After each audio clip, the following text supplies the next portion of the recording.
হ্যাঁ নুনুস, তোমার কাছে আমার প্রশ্ন রইল। তুমি কি হিজলা নাকি পুরুষ?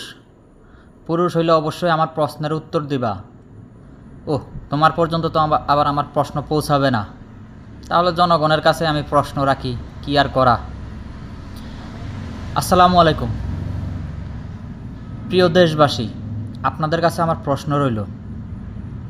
এই যে টোকাই উপদেষ্টা আসিফ মাহমুদ সজীব ভুইয়া, কি নাম লাগাইছে বাপরে বাপ!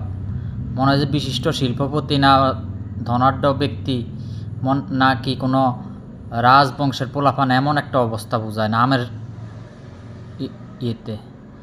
আসিফ মাহমুদ সজীব ভুইয়া নামের ওজনে তো মানুষ সিঁড়ে চ্যাপ্টা হয়ে যাবে। নামের যে ওজন দিছে। আচ্ছা, যাই হোক, নামের সাবজেক্ট বাদ দেন। এখন কথা হইল, এই যে টোকাই সজীব ভুইয়া, আসিফ মাহমুদ, তো এই আসিফ মাহমুদ কি বিচারের ঊর্ধ্বে? এই আসিফ মাহমুদকে 1 জুলাইকে পুঁজি করে বিচারের ঊর্ধ্বে উঠে গেল। এক এক পুঁজি পেয়েছে 1971 নিয়ে ব্যবসা করে গেছে শেখ হাসিনা। 71কে ব্যবসা করতে গিয়ে সে নিজেকে সকল প্রকার বিচারের ঊর্ধ্বে নিয়ে গিয়েছিল। এখন আরেক ব্যবসায়ী আসছে জুলাই নিয়ে ব্যবসা করতে। এই ব্যবসায়ী প্রথমে তার এপিএস 350 কোটি টাকা সাদাবাজির একটা ডকুমেন্টস ধরা খাইল।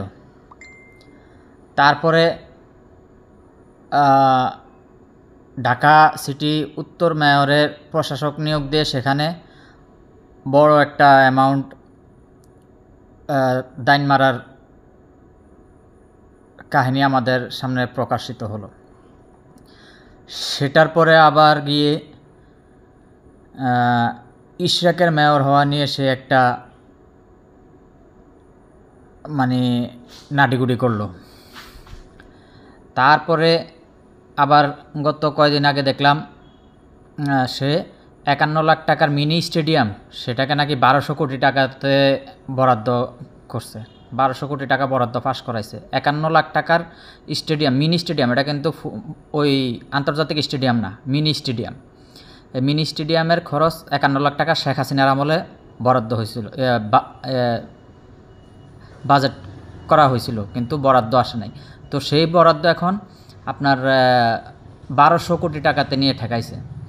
তারপরে তার পিতায় যায় ওই কুমিল্লা মুরাদনগরে ট্রিপল মার্ডারের কাহিনী ঘটাইল। সেখানেও তার কোনো